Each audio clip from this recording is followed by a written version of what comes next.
All right, the Obama administration is stepping into the area of executive compensation, but it's not stepping as far as some people thought it might. The White House says it will not set caps on executive pay, but it will try to give shareholders a vote on bonuses, salaries, and severance.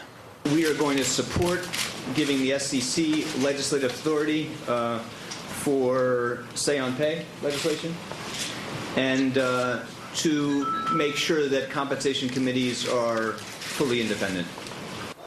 Bloomberg Jesse Westbrook broke the story before it was announced officially. He joins us from our Washington newsroom to talk about this. And Jesse, why don't you first give us a sense of what shareholders are going to be able to say on executive pay that they already couldn't?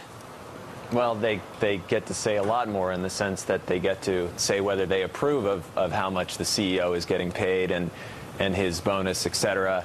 Currently, shareholders don't have that right.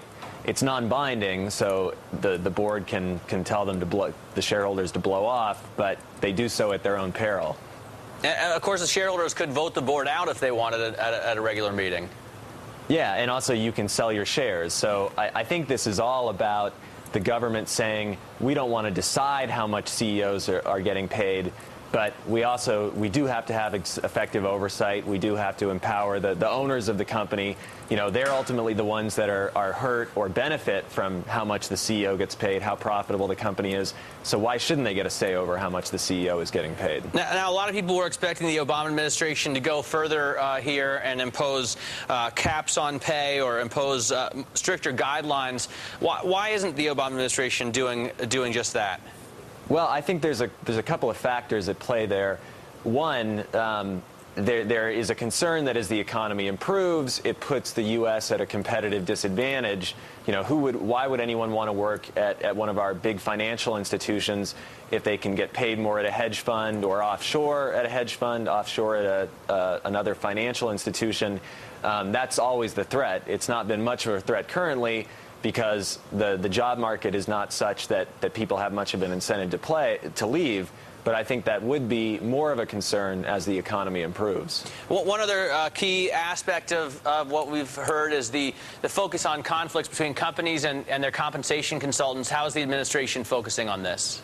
Well, they're going to try to create more independence. The concern has always been that compensation consultants, in many instances, they work for a company and they also advise the board on the CEO's salary. So they're conflicted. They want the business that they get from the company for designing salary structures for the entire corporation.